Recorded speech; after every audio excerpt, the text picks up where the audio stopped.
My name is Mike, and today's show is brought to you by our Amazon page. Please remember to shop at MikeO'MaraShow.com/Amazon. It's quite simply the best way to support this show. If you need it, Amazon has it, and you can get it at MikeO'MaraShow.com/Amazon. Bookmark it, please. Available on demand every day in iTunes and the Google Play Store, and around the world on MikeO'MaraShow.com. What more can we do for you? It's the Mike O'Mara Show. So what is this, hot yoga? Oh, my God. It is. It's hot podcasting. It is toasty in here, I tell you what. Yeah, Tony couldn't wait to get undressed. Yes.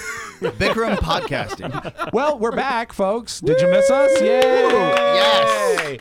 Well, we're not all back. No, but I promised Weird. a surprise. And Yes. sitting in studio with us today, in lieu of Mike O'Mara, is Tony Perkins.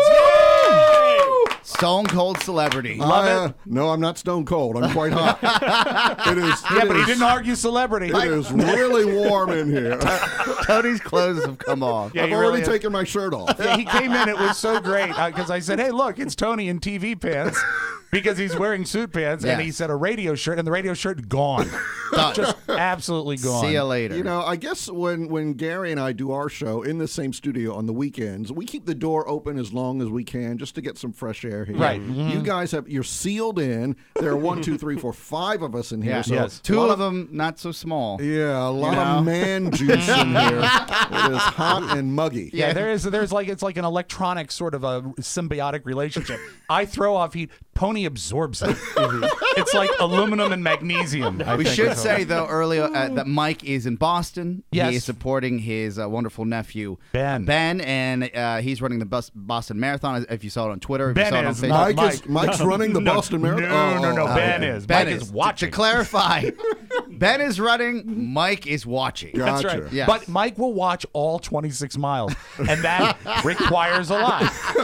It truly does. Now, since you are technically sitting in for Mike today, Yes. Tony, Mike does voices, so we'd like to start off, if we could, with any impressions you do. Oh my goodness! Well, I can try one that's appropriate. Oh, cool. Here we go. I didn't expect to get this any. is Let, great. let me try. Let's see. This will be Ringo Starr. Oh, nice. All right, Oh, good. perfect. This will come in handy. Ask me a question. Let me see if I. Let me get into it. Okay. Ask me a Oh, look Ringo at this. Like it's like watching Frank Gorshin.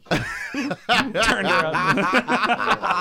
Okay, let's try. Okay. All right, Ringo. Yes. Are you sick and tired of Gary Stein and Tony Perkins calling you? They're the worst, you know. They're following me around everywhere. I keep thinking I'm getting rid of them as their jobs go down in stature. But no, they're still trailing me. Very good. Love it. That was good. That's the best I can do. Mike, you can stay in Boston. If he could do Charlie, that would be all set. No, it's just that That is one. wild. Now, so we are back from vacation. There's one thing I wanted to tell you guys. A weird occurrence happened to me. I came in last Sunday, I think it is, to record Cake and Cookies with Katie, right? And Julia came in because she was looking for something to do. That's sweet. And she sat in and she realized just about maybe 2 or 3 minutes into the show what a horrible mistake she had made. Because I said, you can sit there and text and not listen. Yes. And you can take the headphones off, but you have to at least silence your phone. Because we're starting the show and all I'm hearing is diddle-it, diddle-it, diddle-it, because she's texting everybody. Was she dragged because she's still at that age? Or did you ask her? I offered. Because what happened is the day before, Yes. actually, I had to come in and do some work with Tony and Gary, and I brought Robert, and I tried to balance it out. Oh, sweet. And so I think maybe she was disappointed I didn't give her any television personality. Oh. So And how old is she now? she is 14. Oh, yeah. Yeah, So so- she's on the phone the whole time. Yeah, so she lives there, and so we finally get out of here, and she's been very, very, if not polite, at least patient. And I sent her down to a Starbucks and bought her one of those gooey fraps, so she's happy. It's something that's got like Oreo cookies and dough and stuff in it. 2,100 calories. Yeah, it's Right. just dripping with whipped cream. So she's sort of happy. I said, I know. I'm got a treat for you. Okay. And she said, what? I said, well, yesterday I took Robert to see the cathedral because Robert had never driven around the cathedral. That's up there. nice. And she said, It's Washington, D.C. yeah. You just drove him around? Yeah, we you didn't guys want to get didn't out. We stop didn't want and to look get out. at For Nah. security Oh, my reasons, you God. can't stop anymore. I said, I've got something even better for you. the Washington Monument? No. Actually, what I thought this would be better than any sort of the national marble type edifices. And so I drove her down, and I had to get gas anyway. So I dropped past Dixie Liquors, went to the Exxon station. Yeah, I know what that is. Pumped gas, and I said, Julia, those are the steps from The Exorcist. Oh, yeah. It's cool when you're 14. Yeah, and I said, you want to climb the steps? I'll get your picture. And so we climb the steps, and then she comes back down and take her photo. And she says, Dad, this is really cool, except for one thing. I said, what? She said, I've never seen The Exorcist. And I said, I thought certain you had seen it. She says, no, Rosemary's Baby. Seen it a dozen times. Never seen The Exorcist. I said, well, take a mental picture, because these stairs are going to mean something to you someday. And I hadn't been probably in 15 years, and I'm pleased to report they still smell like urine. They haven't cleaned them up at all. No, they haven't. No, I don't know. Maybe it's the smell of Satan. Maybe it's Satan's urine. But still creepy stairs, especially at night. Actually, steep, man. Really steep. I shot a movie on those stairs when I was in college. What movie? It was a movie I made. It was an Exorcist. I thought it was The Exorcist. No. It was my movie was called, I think, The 18 Steps or something like that. So you didn't use the entire staircase. No. No, I'm sorry. It was called, I don't even remember the movie. It was called The 18 Shots. And it was a college film. I used to make movies in college. That's cool. Yeah, and it was about when you were at American University? When I was at American University, okay, yeah. Cool. And it was about a shooting on the steps. And I was trying to be clever and everything. I believe, if I recall correctly, there was like one gunshot in the movie, and then the other steps referred to were the Exorcist stairs. Okay. The guy got down so far and was shot or something. Who rolled down those stairs? I had a good friend. My friend Rob Garrettson. He rolled down the stairs? He didn't roll down the stairs, Okay. but he took a shot on the stairs. I still saw his chalk outline. It's still there. So after my disappointment with Julia, this is all leading up to the weird occurrence. Yeah. Nothing weird happened at the steps, amazingly, except some guy doing chin-ups. I said, God, really? They You need like to do to work. that? They like to work out. Yeah, on they those do. Stairs. So I'm driving home, and we go on the Dulles Toll Road, which for people from out of town, it connects Washington, D.C., all the way out to the outer parts of Loudoun County. Was this still part of the tour? No, this is not part of the tour. This is just going home. There's Wheelie Avenue. We're not going to stop. We're just going to drive by. But no, I was already hanging my head because I've blown it. It seems to me that everything you just talked about is a convenience to you. Driving around the cathedral is a block up the street from where we are right now. That's true, yes. but getting gas and looking at the stairs is you're getting gas. The stairs are right there. But this, you know what? I had enough gas to get home. Okay, I wasn't needed to get gas. I was just multitasking. Can I ask one question? I wish you would. Did you go into Dixie Liquors and get anything? And I did not. I did not. Although that's a great question. That's a reporter's question. That is a reporter's question. Because I was thinking of 2. He was thinking in 3s. He said then he could get some beer while she waited on the steps. I have never shopped at Dixie Liquor. If I buy liquor downtown, it's always at Pearson's, because that's like a time machine. And they've got plenty of free parking. But the last spiewak, I think, to shop at Dixie Liquor would have been my father during his open class period at McLean High School. Because, as he explained it, straight shot. So, but that's neither here nor there. So we're driving home, and we get to the main toll plaza on the toll booth, or the toll road, okay? And there's 2 lanes that are dedicated to what is called the Fast Pass, or the Easy Pass. Yes. But there's cars waiting to get through. I'm an experienced toll road guy, and I know that every lane accepts Fast Pass. So I go into one that has only 1 car, and I go, and he is stopped, and I watch his car go into park. You know how the lights change? Yes. Oh, yeah. And I do know this. I know that there is no backing up on the toll road, because by the time I even got a chance to consider this, someone is right on my ass. Yep. They're right there, and they start beeping, and I turn and not me.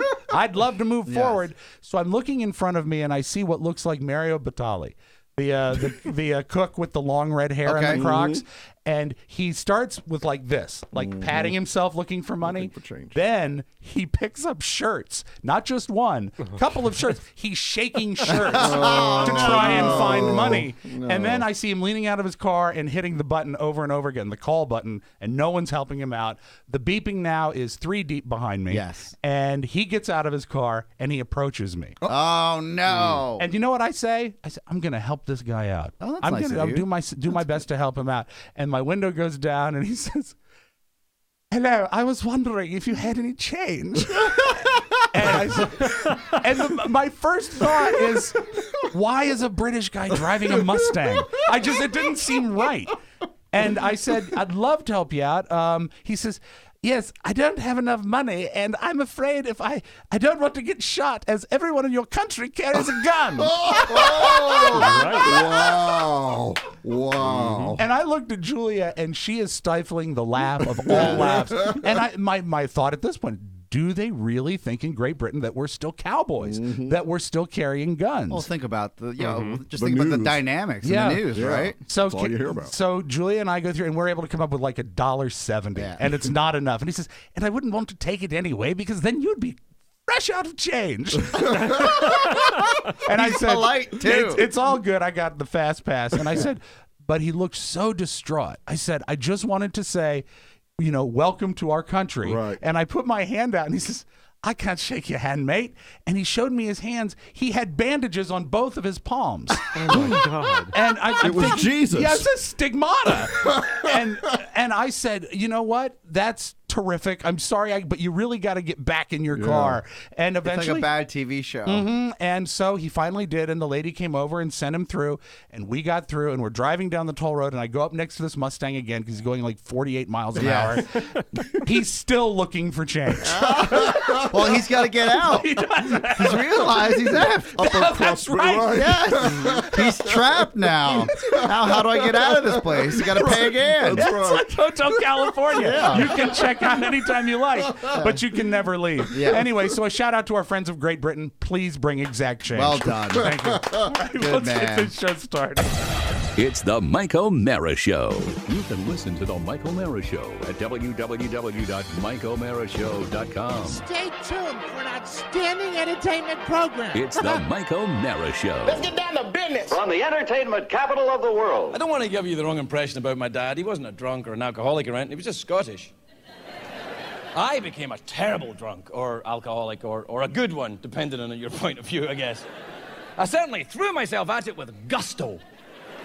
There was no half measures with me. People never said, I wonder if he's a... No, he is. So, I mean, I've been sober for a very long time, and people still say to me, oh, Craig, how much did you drink back then? I'm like, I don't know. It's not fucking Weight Watchers. It's not like you wake up in the dumpster and go, 14 units, I need a meeting. It's one of the few upsides of active alcoholism. Very little in the way of paperwork. It's one of those weird things being an alcoholic. Everybody thinks they know about it more than you do. It's kind of like having a southern accent. You know what I mean? It's like people do it back. You're like, yiggity diggity. It's true. People think they know about it. It's like, oh, no, this is what you have to do. It's like, oh, shut the f*** up. You don't know about this. It's like people like me. When we listen to people who are not alcoholics and they're having drinks and they say, I'm going to have to stop now. I'm starting to feel it. And I'm like, that's the f***ing point. The point. Oh, I'm starting to get a little drunk. Yes. Starting to feel it is not the end of drinking, it's the beginning of drinking. It's the Mike O'Mara Show. Mike O'Mara, Rob Spiewak, Oscar Santana. And now, from his office chair, here's Rob Spiewak. That was horrible. Please never do that again. I thought you'd like that. Live from the Cappy Pfeiffer Studios from sunny Southwest Florida, not today, but from our nation's capital. This is the Mike O'Mara Show, online, on the air, and on your mobile device. The Mike O'Mara Show is a daily radio show and podcast with the greatest listeners on the planet because they get it, and if you're here, you do too. And now, ladies and gentlemen, Mr. Mike O'Mara. This portion of the Mike O'Mara Show is brought to you by FanDuel. FanDuel's changing the way people play fantasy baseball and making it more fun than ever. Don't wait another day. Sign up today and play one-day fantasy baseball at FanDuel.com. FanDuel.com has immediate cash payouts and entry fees start at just $1. No season-long commitment, no upfront fees. Be like David W. of Tampa Bay. He won over $29,000 on opening day. Richard C. in Staten Island pocketed over $5,000 from FanDuel.com on the same day. Rob S.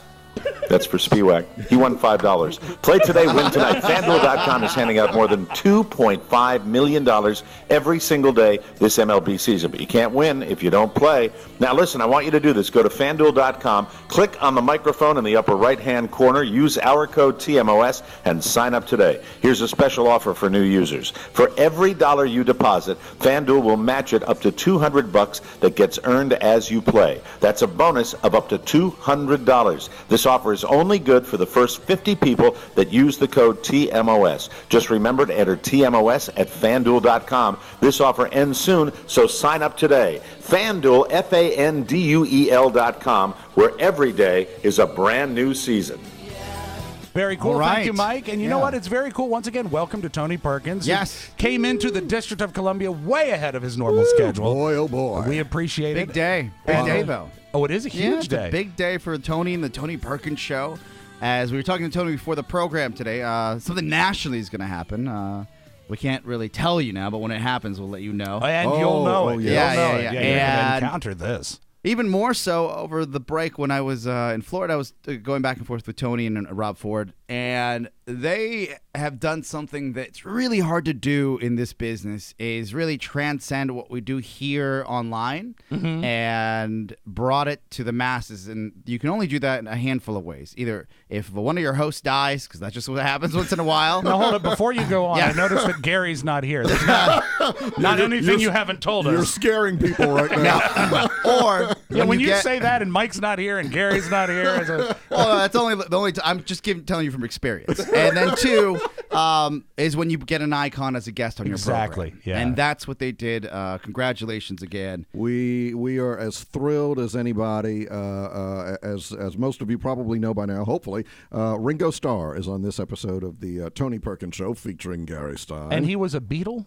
He was a member of the Beatles. One of the main ones? Yeah. Well, it depends on who you talk to. That's true. Yes, he was one of the main ones. And previously, before that, a member of Rory Storm and the Hurricanes. And currently a member of Ringo and his all-star band. And we got to sit down with him, talk to him, interview him, which we've done before. And that is what this week's episode is all about. And it's gotten a lot of attention. We're thrilled. You say we should call Gary. Let's this is call the time that we should Oh, call let's him. not. No. Oh, okay. I'm sorry. As he would say himself, you've talked plenty. That's right. Let him talk. Talk plenty. I love it. Yeah, that's exactly how he would. Hello. Hi, there Gary. he is. Gary Stein? Yes. Hi there. This is the $1 Million movie we're calling to see if you're watching right now. Well, people from $1 Million Movie never have that kind of phony radio voice. Ouch. Oh, that is painful. After all the nice son, things he now. said on the episode. That's right. Really? Oh, The see, reality I wasn't listening. So, did he say really nice things about me? Well, it sounded like a eulogy. Wait a minute, mine or his? You can guess Because then that. it'll be the Gary Stein Show featuring nobody. Wait, is this Publishers Clearinghouse? No. Hey, it's the Mike O'Mara Show, and it's me, your buddy, Tony.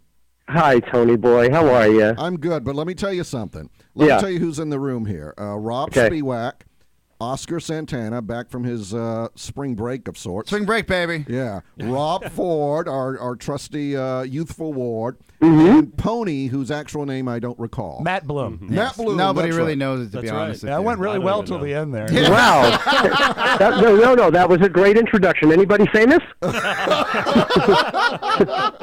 But we should share, Gary. We're sending out the congratulations on really producing an episode of your podcast that is a transcendent episode. Oh, It's thank one you. that is huge because anytime you can secure an icon like Ringo Starr, it takes the whole format to the next level. So well done.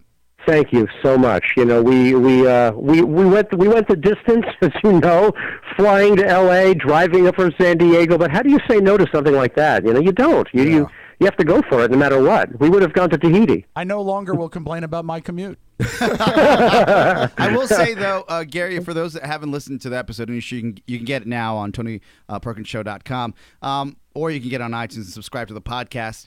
That I thought it was touching. I don't listen to many podcasts because that's just not in my. I don't really just listen to shows. That's not in my nature. But I wanted to listen to this program because you guys have put so much work into it, and there's really a lot of hype behind it, and it's well due. Where the way that you chronicle your path to Ringo, and from a host to host, I guess the point of view you gave, Gary, when you said to Tony, hey, you're in San Diego, maybe it's easier for you to go alone. You've done all these interviews on your own because your show, it's coming up on a little over a year, where you could say, for streamline's sake, let's just let Tony do the interview. And Tony said to you, and this speaks a lot about Tony, says to you, no, we do interviews together. This is our show. It's nice that you would mention that, because that's what we used to do at Good Morning America. I thought it was touching on both your ends, that you really have each other's back. And in this business,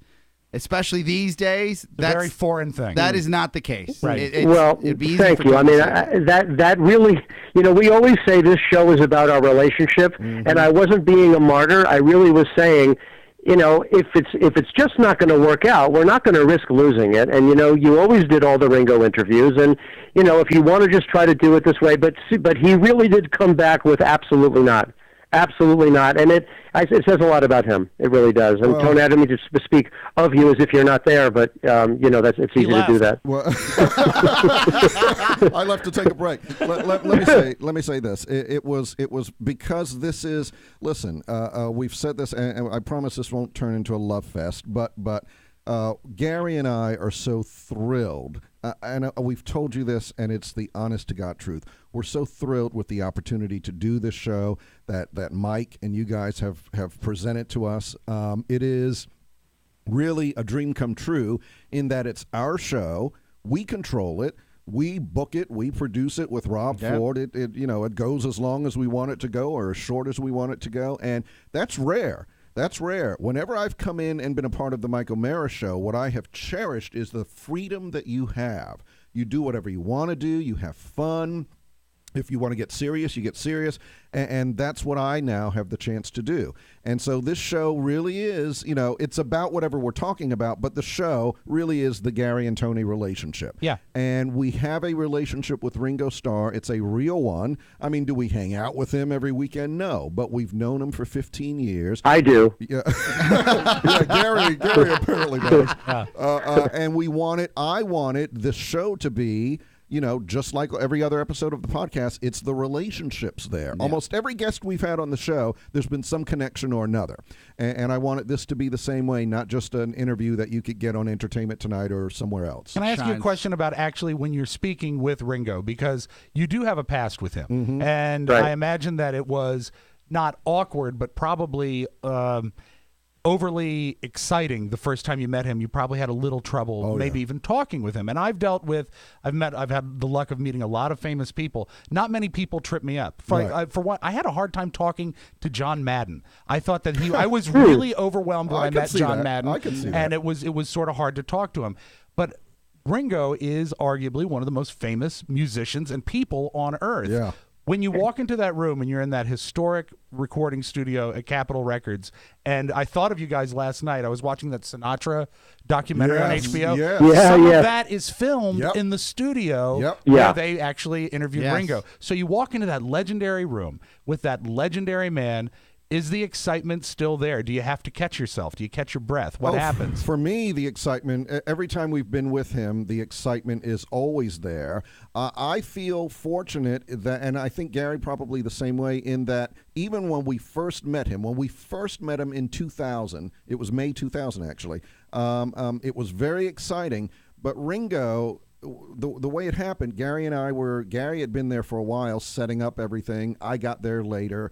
And we're talking to Ringo's publicist outside of the band's rehearsal room. So we hear the band playing. The doors are closed. We hear Ringo and all that kind of stuff. So the All-Star Band is like tuning up, getting ready for their tour in the studio. Exactly. Wow. Yeah. So that's where we are. And then the band stops, and a couple of minutes later, door opens, and out comes little Ringo Starr. And I'm sure my mouth dropped open.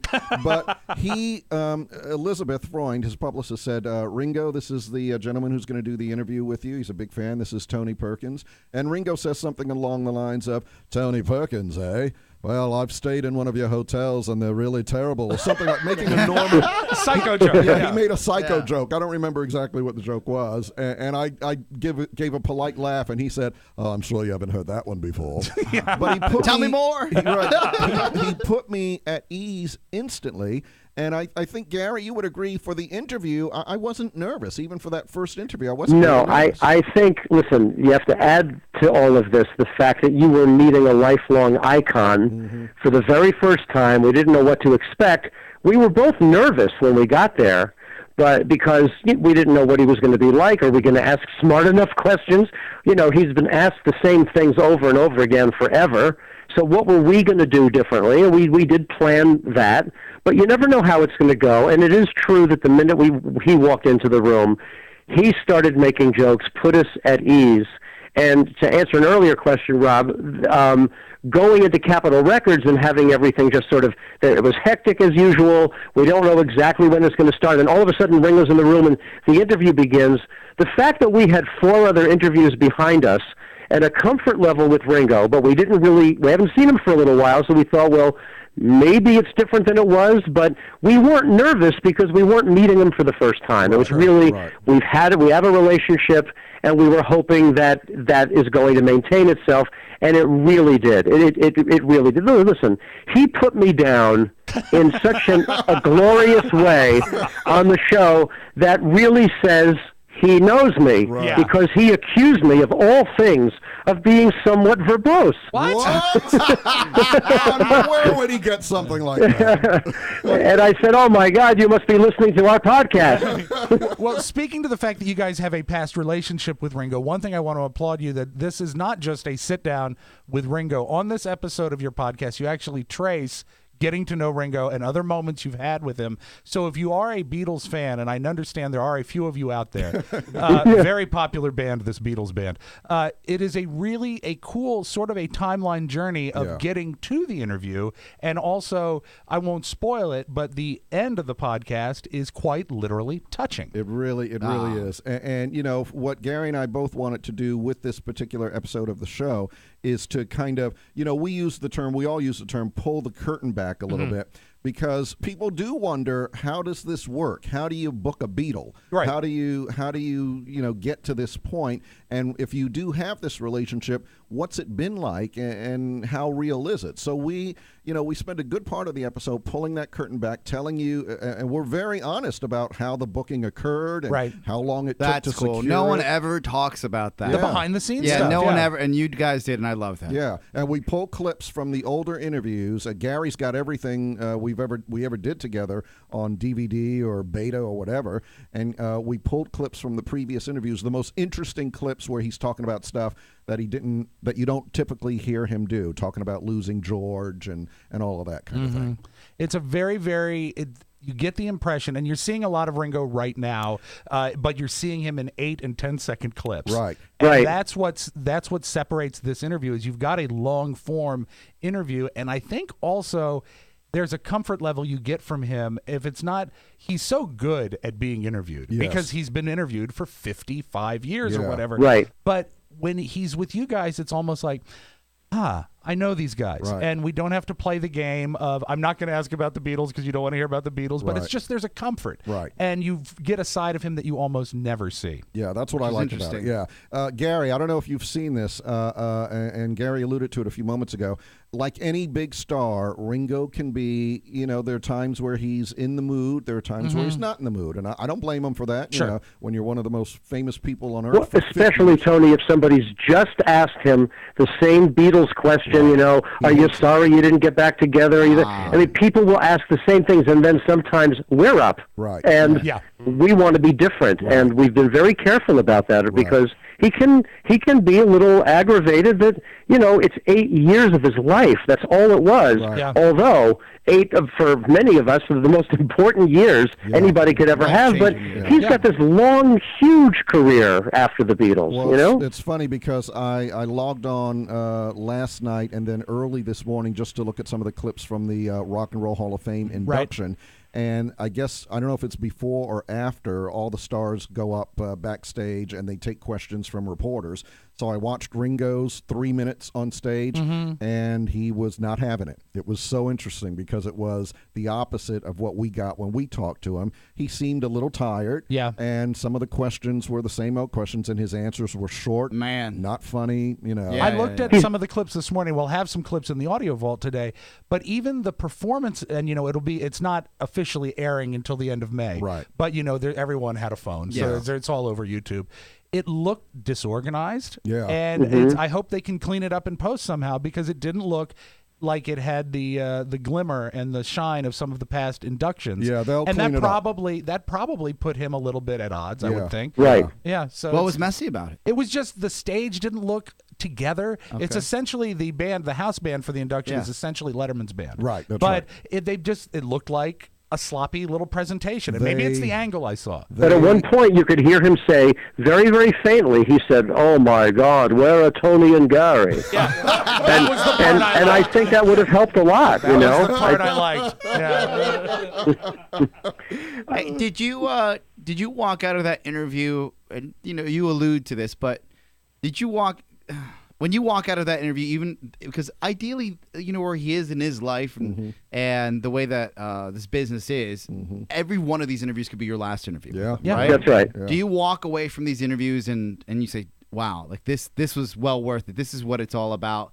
The fact that he's here, the fact that we get to do this, the fact that he would prefer for Tony and Gary to come out and see him live in studio, in person, in the room. studio. That's got to be a thrill, right? I remember, that's remarkable. Yeah, I saw Ringo last year. He was on tour with the All-Star Band. They played here in the Washington area at Wolf Trap. Right. I took my son. My son's 11. He's not particularly interested in that music. It's Toto and Santana. The different guys from the different bands. But we set it up so that I could see Ringo, and this was the first time I'd seen him personally, I think in 10 years. Wow. So we set it up so I could go backstage before the show. And he was, again, fantastic.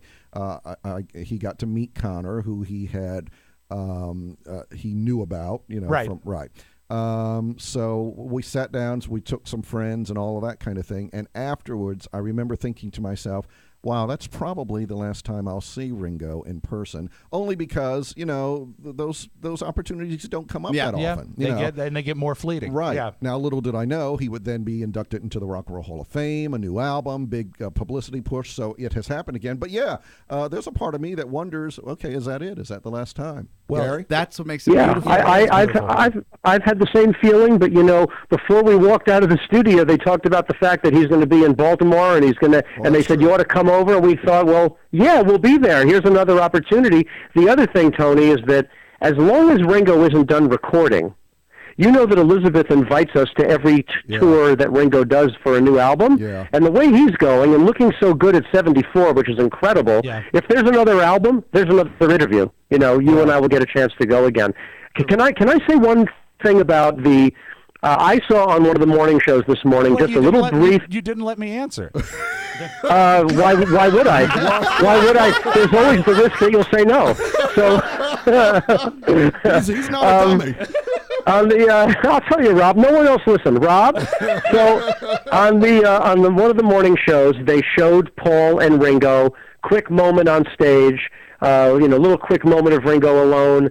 And my feeling was, I was watching it, and I wasn't really thinking about the production values or anything, which normally gets my attention. I was just thinking that in our own way, we were a part of that. What they celebrated on Saturday, we were a part of that, and that made me feel incredible that we went to talk to Ringo about what was going to happen, the next day. Pretty amazing. Right. I want to say one thing, and Sure. this is... You've talked enough. Well, I will say up front, this is completely self-serving, but it made both Gary and I feel fantastic. So we're in Capitol Studios. We talked to Ringo. We're with him for whatever the period of time is. We're with him, and then he's got a succession of interviews. We're out of the room not more than 5 minutes, and someone else has come in to do they've got their little cassette recorder and a microphone to interview them. We come out, we go into the the control room. The control room, the engineering room. Wow. Yeah. Wow. We walk in, and there's a woman. Gary, do you remember, was this woman with Capitol, or was she with Ringo? I'd never met her before. I think that she worked with Charlie, who was the engineer, and I think that she was part of the tech of Capitol Records. So we walk into this room, and this woman stands up and says, "Oh my God, that was so great." She said that's the best interview he's done all day. That's 10 great. feet tall. Oh, it was so fantastic. Tony, you know what else she said? Oh, I know. You go ahead. You go ahead. Oh, she said it felt like three friends hanging out for dinner. Yeah. That's That's the awesome. way it should be. That's That the is best. awesome. And that was a win. Yeah. That was wonderful. Yeah. Huge win, and all that's available at the most current episode of your podcast, TonyPerkinsShow.com. That is huge. Make sure you check it out. And I will say this: I've seen Beatle interviews going all the way back, and one of the reasons that they were so dynamic at the very beginning and all through is that each Beatle to a person is great dealing with the media, but you can tell when they're putting it on and when they're being themselves. Yes. And I congratulate you guys on letting Ringo be himself. I thought it was fantastic. Thank you very much. Thank you. Thanks a lot for that. Gary, hope to see you soon, my friend. No, I'm not going anywhere. Well, you might find the conversation a trifle one-sided. I love you guys. I'll talk to you soon. Talk to you later. Take care, Gary. All right. Gary Stein, live from New Jersey. And we'll be back after this. Hello, my name is Julia Spiewak, and my father is named Rob. Every week, he gets together with his friend Katie, and they do a podcast called Cake and Cookies. Please listen to it. I need it to succeed, because as long as he does his stupid show that's about 90 minutes a week, he doesn't ask me to clean my room. He's a jerk. But I like Katie. You will too. Check it out every Wednesday at MikeO'MaryShow.com. Cake and Cookies. Pleased to be a part of the More Network. This portion of the Mike O'Mara Show is brought to you by Blinds.com. So you've been staring at those old shades and curtains all winter long, and no amount of spring cleaning can improve that view. It's time to talk to the experts at Blinds.com for the look you want at a price you'll love. Now, everybody knows that I installed my plantation shutters, and they looked fantastic. Well, I also installed blinds in my own home in the bedroom. That happened last week, and I love them, love them, love them. My blackout blinds in the bedroom now let us sleep like we're vampires. The entire process was so easy. I worked with Josh, my personal design consultant, and he made it a snap. Plus, their SureFit guarantee means the installation is always perfect, even if you measure wrong. I did that once with my plantation shutters. They fixed it. They sent them back to me. No money at all. Free. It was fantastic. Blinds.com will even set you up with a professional installer if you prefer. Hurry over to Blinds.com where you'll find great discounts all April long with your favorite brands and upgrades on sale. You gotta see the value that's waiting for you. As always, get free color samples, free shipping, and free expert decorator advice. Plus, prices that crush store prices. Best of all, customer service that will genuinely make you smile. These guys love their job, and you'll love them right back. Blinds.com, as seen in Mike O'Mara's kitchen and now in his bedroom. I love the tour when he shows you all the stuff. It's great. Very, very cool. Thank you, Gary, for joining us, and thank you, Tony, for staying with us My today. pleasure. We appreciate it. This is my favorite Ringo song. Might be mine too. I'd like to have this played at my funeral, and if I'm not mistaken, wasn't Ringo the first Beatle to have a #1 solo hit? I think no. George, My Sweet Lord went to #1. Okay, but he had a great run right after the band broke up. Yeah, I think Ringo had a #1 before Paul. I know he had it before John. Take that, haters. Anyway, that is very cool. And you know what? Now I can say I'm in a room with a guy who knows a Beatle, which is pretty cool. Isn't it funny? And this is quite the juxtaposition. Is that what I'm looking for? Comparison? Yeah, comparison. I'll use that word.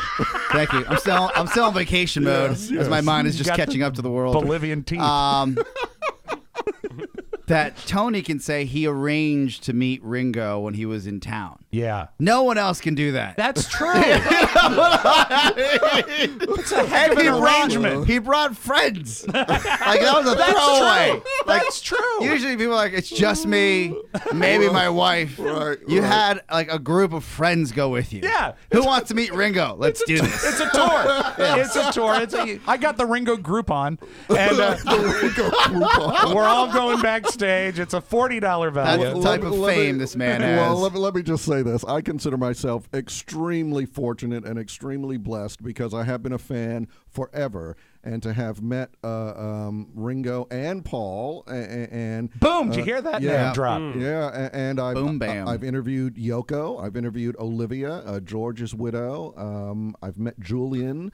I've met George Martin. And most recently, May Pang on your podcast, which was another great Well, that's interview. the great part about the interview in the episode that we just talked about was that you really feel like you're listening to two guys that know about the subject. Inner Circle. They definitely know. The last time I heard an interview with the Beatles that felt like that is when the anthology came out, when they really were in total control of their environment and telling the stories they wanted to tell. That's the tone we got from Ringo. You know what's interesting, and I'm glad you say that, and I know we're going to move on to other stuff, but just real quick, one of the things I like about this interview is we're all laughing, and Ringo is laughing. When you look at the early Beatle interviews, they are so funny. Yeah. And then at some point, rock and roll kind of became serious, and the bulk of the interviews, not just with them, but with many rock stars, are, well, yeah, we're doing the tour and blah, blah, blah. And it's just all kind of straight. I like getting back to the fun of it and the lightheartedness. Yeah, it was fun. Because there's a lot of funny stuff there. Very, very cool. So that, again, is available at TonyPerkinsShow.com. And if you are a fan of music of any sort, it's a fascinating listen. Check it out today.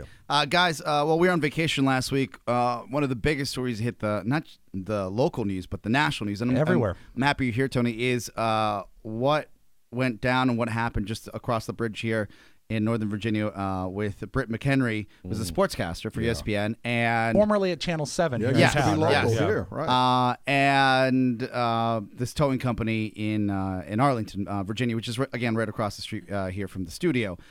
What I thought was interesting, and I'd love to hear your take, Tony, because clearly you're in the business, and Rob, I want to hear it from you as well, is the outrage that came from this. And I'm not saying that it wasn't due. She wasn't in the wrong, and I think you have some audio. I have here, the tape here. We can listen to it, and then we can discuss Please. it. Okay. Yeah. But I want you to play the tape, and I want, when people listen to this, I want them to really put the things in perspective here. This is a national broadcaster at this point. She just got hired by ESPN last year. She is really at the beginning of her national career. Right. This is, and I want you to keep that in context. Poised to launch, Can I say one other thing about keeping it in perspective? Yes. So her car has been towed. Yes. Who hasn't been through that? Right. Her car's been towed. She's going to pick up the car and pay the fee. Right. Yeah, and you should also know this about this towing company. I have had my car towed by this towing company, right? There is not a lot of love for this towing company in the Washington, D.C. area. No. And it's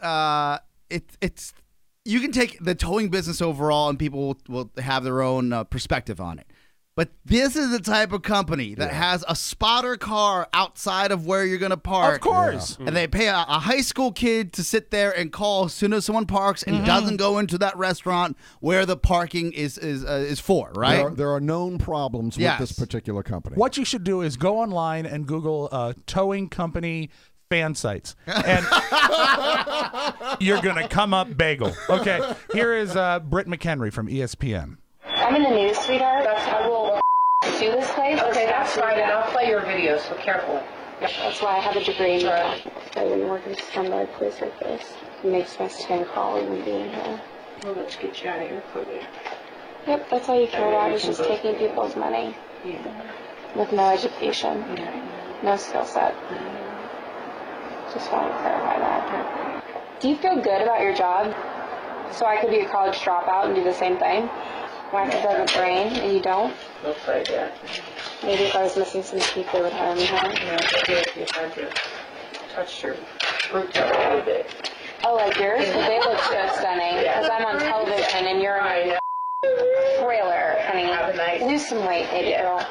So, she definitely takes it to a personal level. Yes, she does. With the losing of the weight and the losing of teeth. The video is also heavily edited. Yes, you only it see is. one side of the actual That is conversation. true. In fact, at one point, the woman in the booth appears to say something about Britt McHenry's teeth. I don't know what she could say that would be insulting, but she says something, and that seems to elicit the response from Britt McHenry about, like you, who doesn't have any teeth. Yes, like on fire. On fire as far as if Mean Girls the movie needed a Mean Girls 2, this was going to be your cast member. She's Mean blonde. Girls 2 ESPN. Yeah, she's beautiful. This is what, as a young man, you hope that like beautiful people aren't like, right? Exactly. On top of the fact that she works for a big network, she's on the precipice of what could be a long career. Yeah. And she has since then been suspended by ESPN for a week. She's made a public apology. Some people are calling for her to be fired. Yes. A lot of the hashtag Fire Britt was trending nationally across the country. And guys, I have to tell you, as mean a person as she was, and again, haven't seen the whole video. Last time I checked, being a journalist and actually giving the news was about getting all the facts. Right. Who's shown the whole video? Right. Has anybody requested that before they went crazy? Well, we've asked for it at Fox 5. Thank you. We've asked for it. See, I didn't Did you know say that. please? Yeah. That I can't guarantee. Because apparently being polite is a big deal at this towing company. What did they say? They're not providing it to us yet. So you need the full video before you ask for someone's job, right? However, yes, before you ask for someone's job. However, we can all agree on this. She goes hard. Yes. Britt McHenry goes hard, and it becomes very personal, and that's not cool. Especially when she has been notified that she is being taped. Yes, but that's what's even worse. And again, this isn't meant to defend her at all. Right. Okay. It's not meant to defend her. It's meant to, and it actually upset me because I sat there and I was going back and forth. I'm on vacation, a workation of sorts in Key West, Florida. Yes. And my wonderful girlfriend says, "Why are you so upset about this story?" And I said, because one, we haven't heard both sides of the story. Two, is anybody really shocked that a beautiful woman like this, that probably has had like a fast track to fame, is like this? True. You know, I mean, not everybody's great. Right. I was like, I have known people that are super famous that are complete dicks, and they are mean, and they are nasty, and they are rude, and they continue to get ahead in life. Yeah. Right. Just because they're not caught on camera doesn't mean they're not capable at their jobs. Right. However, that said, when you are a public person, and you and I are to a certain extent, Tony is to a much larger extent, you have to be aware of how you present yourself. Because when ESPN hires her and puts her out There's there, a morality clause. it's not just because she can read and look pretty and know sports. Right. She's representing the network. Absolutely. And that if you come across as someone that is detestable to someone in your audience, that is a demerit. That devalues you. For anybody who's in the public eye, and you don't just have to be famous or on TV. If you've got a job in corporate America, but you're out every day representing that company, maybe you're making speeches and doing presentations or whatever, this kind of thing has got to be worrisome to everybody, because you really do have to be on your best behavior 24 hours a day. I will tell you, when this happened and then the discussion came up, the first thing I thought about was about 6 months ago. I was on my dinner break at work, and you run out, you pick up some food, and then you run back to work and you eat it at your desk. And I was outside of a restaurant on Wisconsin Avenue. It was cold out.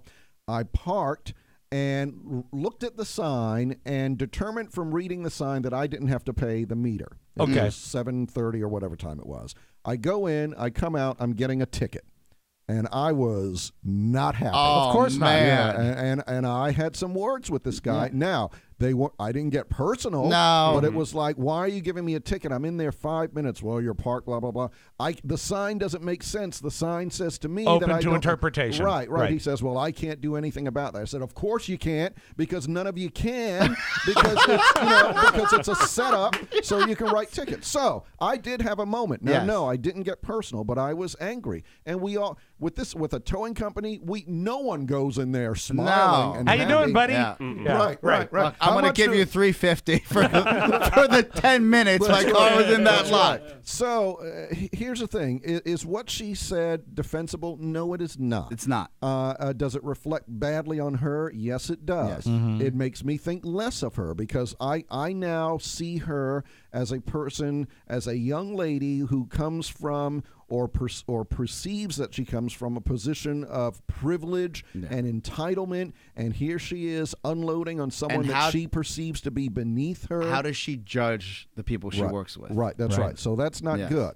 Having said that, I think we now live in a society, particularly because of social media, where everybody is very quick to ask for people's heads, and they want everybody fired immediately. That I don't like. So that's what I'm getting to here. And I started a book over the vacation. It's called "So You've Been Publicly Shamed." It's by John Ronson, and I want to say 80% through the book, and the conversation with Shannon, my girlfriend, and I came up about this book and what was happening with Britt McHenry. And I said, okay, so she needed this humbling. This young lady needed this humbling. And this would have been, look, if this was anybody else we knew, it doesn't have to be a blonde woman that's on TV. It just happens to be, so she's an easy target, right? So she's made a fool of herself.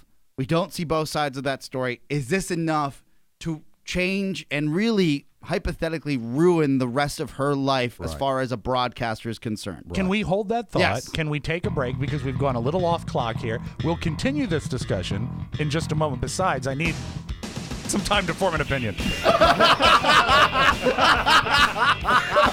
It's the Mike O'Mara Show. We're back after this. This portion of the Mike O'Mara Show brought to you by Harry's. I'm here to tell you a tale of a forgetful man. A man who went on the road and forgot his Harry's. That's right. Ladies and gentlemen, up here in Boston this weekend, I have been shaving with my wife's drugstore-purchased leg razor. And it has been a total piece of hell for me because I don't have my Harry's razors. Let me tell you, it is simply the best. And if you want to try, you really want to get an example of how that works, try to shave with a drugstore blade, or more importantly, a drugstore blade that's made for women's legs. It was hell. Harry's puts nearly a century of shaving experience into each blade for a superior shave every time, and they do it at half the price of those big-name brands. The average shaver spends $300 a year on blades. Why not cut that in half with Harry's? Try it, and you'll be a Harry's guy for life, just like we all are. With extra dough in your pocket, you can get $5 off your first purchase with our code TMOS. That means the starter set, this is amazing, is only $10. You get the razor, 3 blades, a bottle of shaving cream, all sent straight to your door with no middleman and free shipping. And as always, your satisfaction is 100% guaranteed or your money back. Go to harrys.com. Do it right now. Enter the code TMOS at checkout for $5 off your first order of a starter set. That's right. With the code TMOS, you get a month's worth of shaving for just $10. That's HARRYS.com and the TMOS code at checkout, and change the way you shave forever.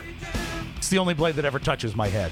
Of course. Welcome back to the Mike O'Mara Show. We're joined in studio by Tony Perkins. Mike O'Mara back in studio with us tomorrow, and we're talking about Britt McHenry. And Oscar posed the question, what she did.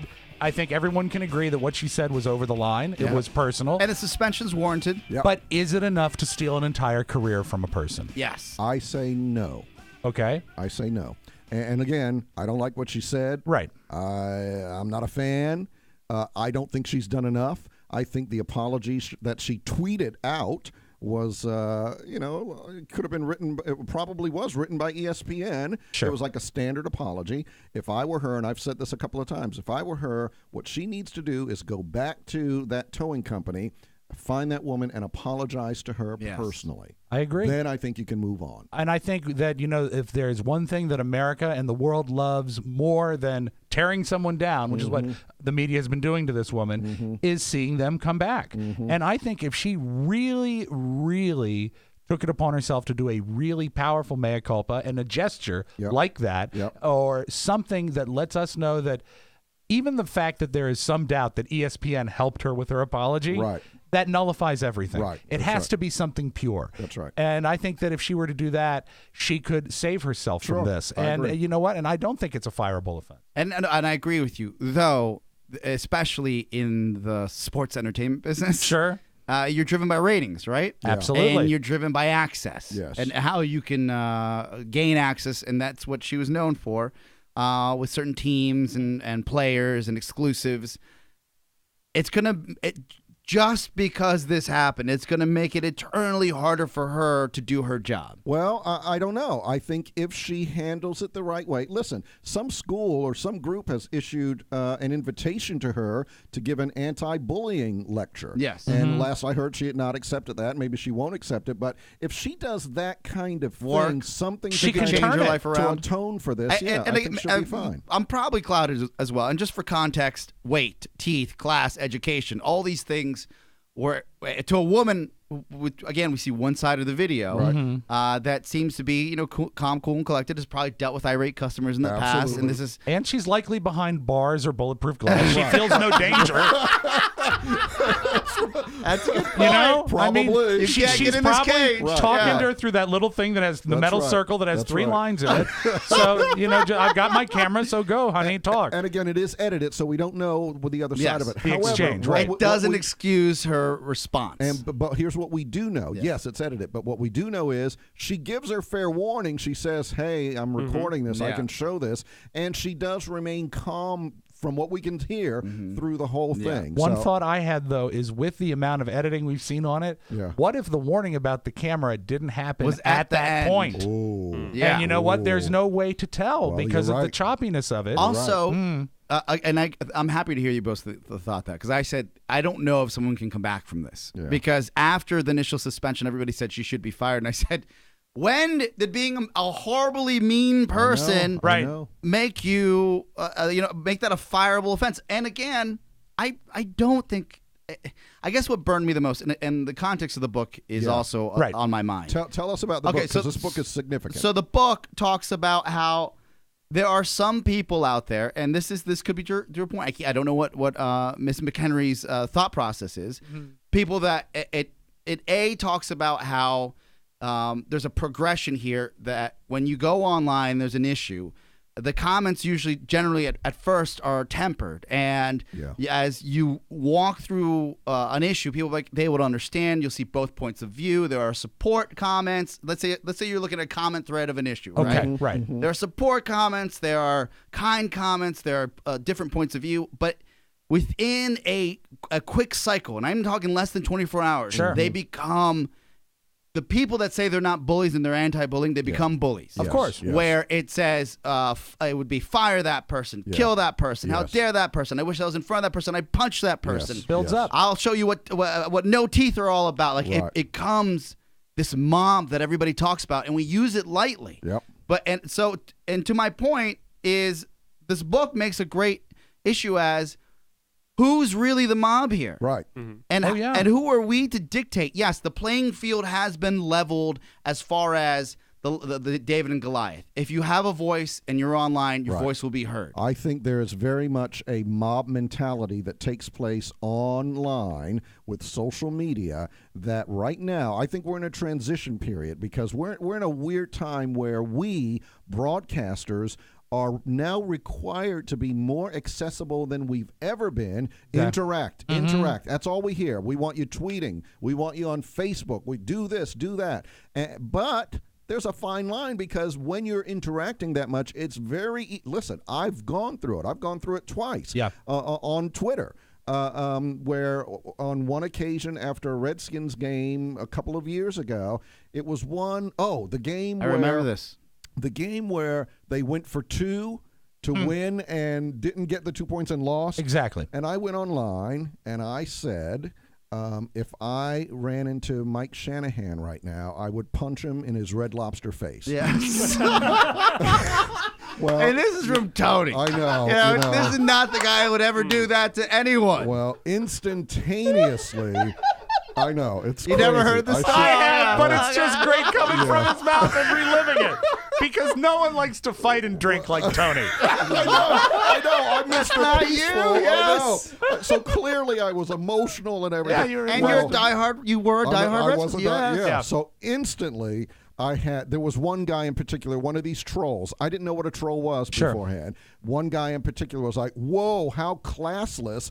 And then he starts retweeting it. Look at what this guy said. This is a guy who hates me for some reason. Right. And try to make a big deal out of it. And then other people were coming to my defense. Oh, we understand, Tony. I want to punch him too and all that kind of stuff. But it kind of escalated over a 24 quickly, right? Very Well, you know, quickly. it's part of it is so part of human nature. Forgive me, Tony, is that the mob mentality, and it's always existed back to biblical times. Yeah. But now it's easier. Easier and faceless. And Exactly, online. the anonymity. That's what gets you. Right. When you finally realize within that 24-hour cycle that this is just out of control, like this is... Luckily, and again, I have to say, the folks at Channel 5, they're stellar. They're stellar. You know, they came to me and said, you really shouldn't have tweeted that, and just leave it be. Yeah. It'll, you can apologize. I did apologize. Yes. I actually apologized before I talked to my management, Yes. and I just said, all right, I said something. I was emotional. I shouldn't have said it. And then it died down. Yeah. But then again, when I left the Redskins as a fan and tweeted that last year, that became, and I did that as they were losing a game. So the game is still on TV. So everyone's emotional. Yes. That was instantaneous. Well, you've never been a fan. You're a traitor. Don't come back when they're good and all this kind of stuff. So, I mean, I have been subject to it, and it's fast. It is fast. almost instant. Yeah. Almost instantaneously. Super scary. And you know, it was really great at Channel 5. The nice people at Channel 5, when Tony made that tweet to get him out of it, they had Tucker go punch him. I just want to add one more thing please when we do. come back, if you don't mind. Absolutely. And then we'll have an abbreviated Hollywood report. Okay, we'll be back right after. Oscar Razzi. Now you know what I mean. It's your own thing, man. Come on, man. Day one. Okay, back after this. Been gone for a while. Hey guys, this is Mickey Coachella right here on the More Broadcast Network. I want to thank everyone who listens to the Mike O'Mara Show, and every now and then click over and listen to one of my podcasts. It's Mickey.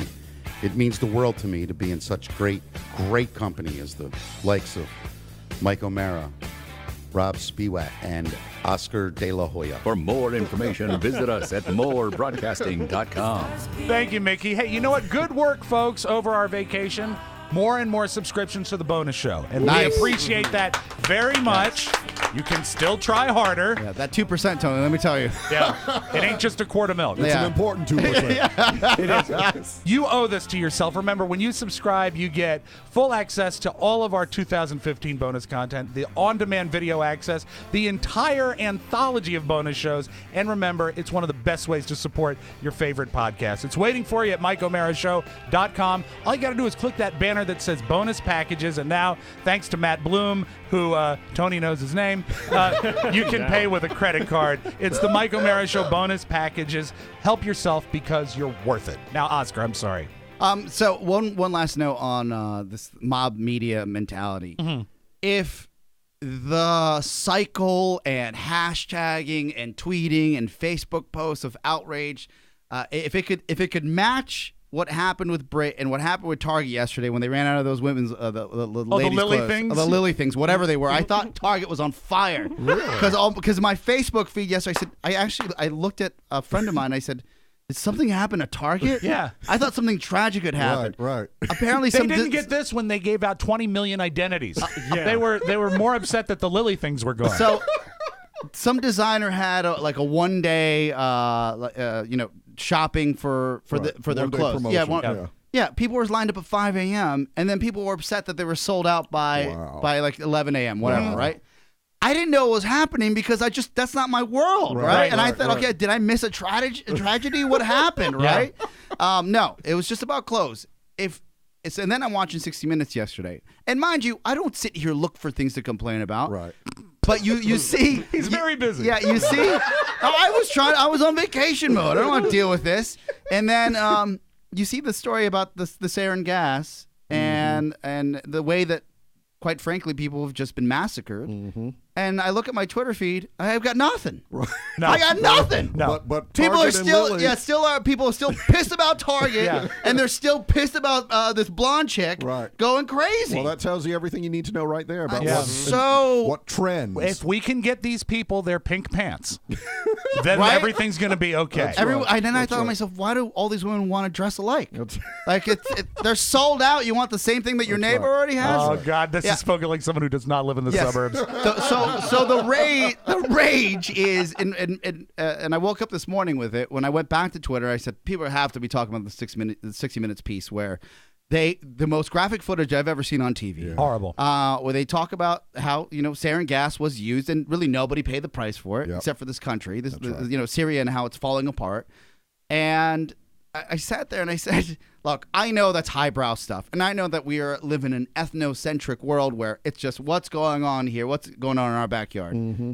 But when there are chemical weapons being used, yes, that is an issue that everybody should be concerned with. Absolutely right. You're right? Absolutely, I agree with you. And nothing. Right. They just want to fire this young lady that clearly maybe an awful person in real life. That's right. Needs to change her way of thinking and how she addresses people. Right. Or they want to get upset at a corporation because they didn't have enough pink pants. Right. It's easy though. You know what? And we this is something we get back to all the time, is that getting into chemical warfare, that's hard. That's not easy to take a lighthearted opinion on and put up something in 140 characters. Absolutely right. And you know what? It's sadly where we are right now, and social media fosters that. In a way, if you do, then you look like you're being trite. Yeah, or too highbrow. Right. Highbrow. Yeah. I know. It was spoon-fed to me by a magazine show. I know. True enough. I'm sorry, buddy. And then Shannon this morning, she's like, "Why are you upset?" And I was like, "It sounds like she says that a lot to you." Well, because you know why, Tony? It's because I usually don't let these things bother. I don't even voice my opinion to her to say that this is. But this book has really opened up my eyes. And again, you can get it on Audible.com. But it really is. This guy's life was ruined by one tweet. Yeah, it was essentially. Yeah, and just for context, John Ronson, he's a pretty famous writer, right? Mm-hmm. And a couple guys went out of their way and they made basically a bot of him. It was John _Ronson. And they were programmers, so they took things just from social media and they put them together. It looked like he was tweeting, and his friends started following this guy, John _Ronson. And he's like, he called them and said, "Hey, do you mind taking that thing down? That's not really me." And they said, "What do you mean it's not really you?" So he had this like weird dynamic of getting them into a room and saying, "Hey guys, you're all university guys, you're professors, right? What's the story with this bot that says John _Ronson?" And they're like, "Well, it's not really a bot. It's just it's a virtual use. You're not really them." So he's on video trying to talk to these guys how they are trying to justify that this guy isn't really him. Wow. And if he really thinks he's that important that they can't be another of him out there. And it seems like they're mind effing him, right? Sure. So he goes on and he puts this video up, and the video, it shows in the comments. You actually go back and see it now. It's live. Mm-hmm. It's like, oh man, they're bullying this guy John Ronson to these three professors that had fun and built like a bot that the guy didn't like. It goes to, we have to kill these guys. We have to find where people are finding these guys' addresses, going back and forth.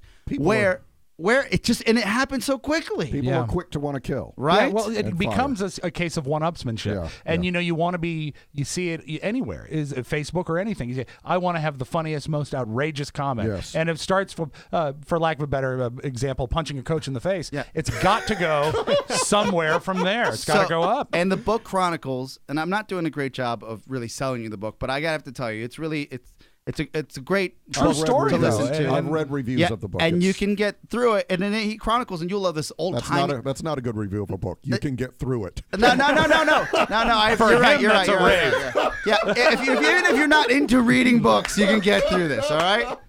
I have enough reading for school, trust me. To pick up something else, I said, do I really want to do this? Rob will love this because he takes an old-timey approach where he goes back in history and figures out that there was this mob mentality with these town floggings. Yeah. And how if you got in trouble, you could either go into the stockade for, let's say, 4 or 5 hours, or you get 27 lashes. Right. And even when you went and got the lashes, people would write to the newspaper and say they weren't hard enough. They're like, they would go back and forth. And he finds this evidence that says there's always going to be this mob mentality. And it happens with anonymity. Yes, it really, does. really Yes, it does. does. Because Yes, it people does. think they can have some sort of outrageous, oftentimes incorrect opinion without any consequence. Right. And that's horrifying. Can I talk to Rob Spiewak Please. just for one quick Yes. second? Yeah. Rob. Yes. I was under the impression we were going to be speaking about Britt McHenry and Target and not sarin gas. Well, and, you know what? We'll fix it all in the editing. Oh, come on! I'm kidding. I'm joking. You see what I'm saying, Yes, though? I agree with you 100%. Yeah. It If happens Tony to- wanted to punch a lobster in the face, he should be able to write that and not get in trouble. My takeaway from this whole segment, best Oscarazzi ever. Get it on Friday. Stick around, folks. We're going to do the audio vault right after this. It's Tony and Gary. Hey there, boys and girls. I'm Tony Perkins. I'm Gary Stein. This week it is a very special edition of the Tony Perkins Show featuring Gary Stein, starring Ringo Starr. Yeah!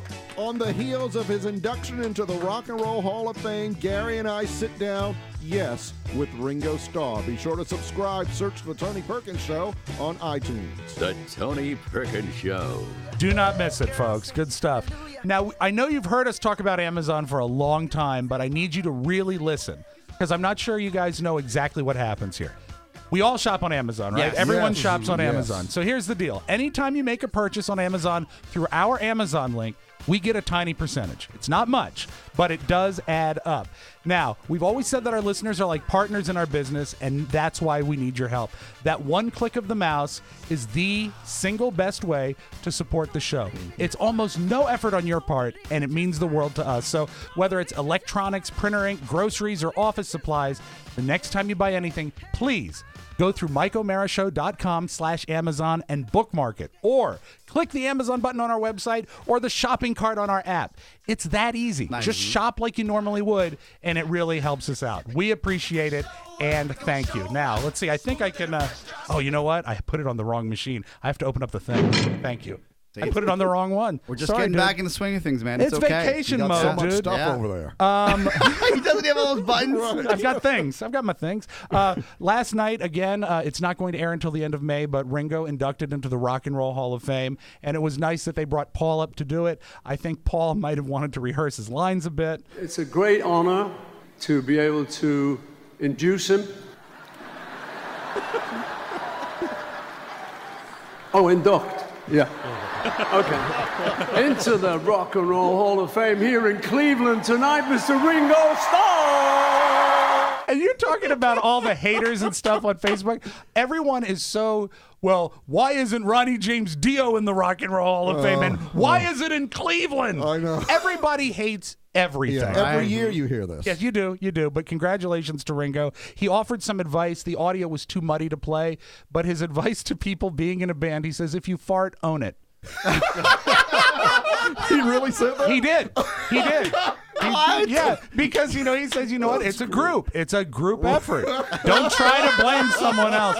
And I think to nobody's surprise, this is how they closed the ceremonies last night. Okay, it's all mine again. I'd like to introduce another friend to you. Plays bass occasionally. Paul McCartney. And I think you know this number. If you don't know this song, you're certainly in the wrong venue. What would you do? And the All-Star Jam on With a Little Help from My Friends, which is very, very cool. And again, Dave Letterman has said for years that Paul's band belongs in the Rock and Roll Hall of Fame because essentially the Letterman band has backed up every Hall of Fame induction ceremony for 20 years. Isn't that something? They should. You're right. They should have a special honor. So I hope that they get that soon. But anyway, that was a great success. And again, congratulations to Ringo. I know a guy who's talked to him. A movement in New York City. They've put up signs around usually construction sites. It says this is an anti-catcall zone. They don't want men whistling, hooting, hollering, and making comments to women. Mm-hmm. So a website called Buzz60 did a story about the anti-catcall zone, and they got possibly the worst person to talk to it about. Here's a guy in the anti-catcall zone. Sometimes, you got to call a girl. You got, How would you call a dog? Same way. So how do you think catcalling makes the person feel? It feels good. Like, watch, see if we see a nice girl. How can you find a nice girl that I'm attracted to? Dude? Oh my God. Yeah, I do a lot of sweethearts. Okay. Does that work?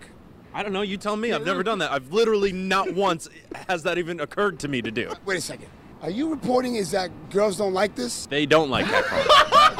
Come on. We're just acknowledging that you did a good thing today getting up out of bed. Oh, sweetheart.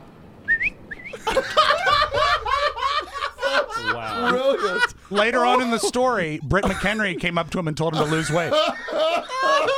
I love that. So last Friday, I think, on Capitol Hill, Kansas Senator Pat Roberts is in session talking to the man at the big desk. His cell phone goes off. Embarrassing enough. But wait till you hear what his ringtone is. We're going to be very aggressive on that issue as well as on the geographic preference issue. Come on. Let it go. Just let it go, Mr. Sorry about that. He later went on to say that his grandkids choose his ringtones, and he doesn't know how to change them back. I loved it, though, that he kind of owned it. Yeah, he did. That was great. Last week while we were on vacation, great chance to catch up on some daytime TV. On Friday, they had on The Price is Right. All the contestants were engaged couples. Not married couples, engaged couples. So when they called people to come on down, there was 2 people at every podium. And at the end, Drew Carey, recently ordained, I'm sure through like a National Enquirer, married them all. And what I love about it is not the cheesy, horrible copy, but the organ version of The Price is Right music behind the marriage. This is the part of the show we've been telling you about. Everybody ready to get married? Congratulations, everybody, and a lot of love and success to all of you. Here we go. We are gathered here today. So it starts out normal. Studio to join these couples together in marriage. Thank you for letting us all share in this special moment in your lives. Everybody, please join hands and declare that you commit to each other by saying, "I do." In the big wheel of love, may you always spin a dollar. And by the power vested in me by the state of California, I now pronounce you all married. That was great. Pretty good gimmick, I That thought. is great. What a way to get And I married. have really, I've always liked Drew Carey, but I've been a Bob Barker guy. But after watching him, he's pretty good at it. He's coming around. Yeah, he's gotten good. He's coming around. Another great moment in daytime television last week. I know, Oscar, you never miss divorce court. But this accusation on divorce court takes them all. Okay. This is the greatest one ever. He accused me of sleeping with the entire Wu-Tang Clan. Well, do you even know the Wu-Tang Clan? She went backstage. I did. Oh, so you did know them? Well, yes. I had an amazing night one night. I had a really good opportunity. It was amazing, all right. Hey, Mr. Sellers, It was please. amazing. I don't know if this is appropriate to say, but I would never be like a bust down or a groupie in that type of situation. It just so Bust happened. down. That's a new one. I don't know bust down. I know Yeah. what a groupie is. Okay, but bust so- down. See, I thought that might as well be on PBS because I'm learning stuff left and right. I've never heard bust down. The entire Wu-Tang Clan. Yeah, not just a couple of There's them. a lot of guys. It is. Let me tell you. And here's the thing: if they can only prove that she was like with 2 of them, does the divorce still happen, Right, I don't know, or is it the yeah. fact that she was a completist, so to speak? No, I probably that's a collector. could have used a different word than that. We've had our share of exploding manhole covers in the District of Columbia. Always makes it exciting to come to work, but they're having the same problem in Buffalo, New York. They don't always happen, though, when someone is being interviewed on television. I want you to hear this sound. A manhole cover, you know how heavy they are. Yeah. It went 17 stories into the sky, and no one was injured. A car, not so much, but no people were injured. Well, we were have pretty much evacuating the building. We were waiting for the children to finish evacuating. Watch yourself, watch yourself. Heads up, heads up, heads up, heads up, heads up, heads up! They caught it? No, it landed on a car. No, but they caught it on air? Yeah, it was That just is luck. phenomenal. It was just luck that they were interviewing a guy. Wow. What happens is gases like methane get underneath the ground and sparks arc and it lights them up and boom, it was the most amazing thing. Mythbusters has a great episode where they actually they replicate this.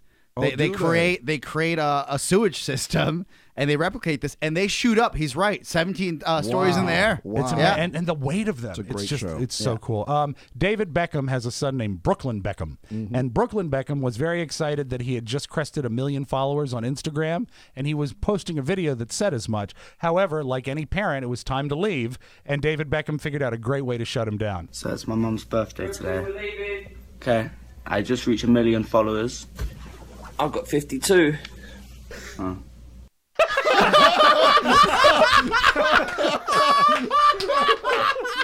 So that pretty much calls it. And with the as we enter in the presidential election season, everybody's making their points. And you know what? This surprised me. Governor Chris Christie is anti-pot. Governor Chris Christie says if he is president, he will crack down on the sale of marijuana. Yeah. However, that was before he was told it also comes in a brownie. So it could go either way. That's your Magic Audio Ball. Have a great Monday, everybody. That is it. Thank you, Tony Perkins, for coming in and joining us today. Thank you. We will have Mike O'Mara back in studio tomorrow, so tune in for the vacation recap. And thank you in absentia, Gary Stein, for making time for us. We appreciate it. Remember, check out the Ringo Starr interview, TonyPerkinsShow.com. Until then, another Mike O'Mara show has come and gone. Be sure to join us again for more fun and more thrills at MikeO'MaraShow.com. If you want to correspond with us, send us a letter, TMOS, Box 2796, Leesburg, Virginia, 20177.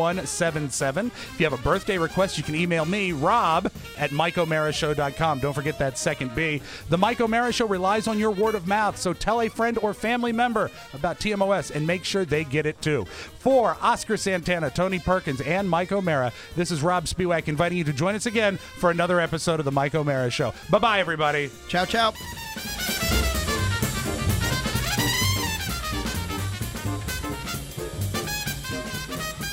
Wait, don't go. I need to tell you that MikeO'MaraShow.com/Amazon is perfect for all your online shopping needs. Shop the best way. Shop Amazon. And please go through our website, always open at MikeO'MaraShow.com/Amazon. Mike O'Mara Radio Entertainment.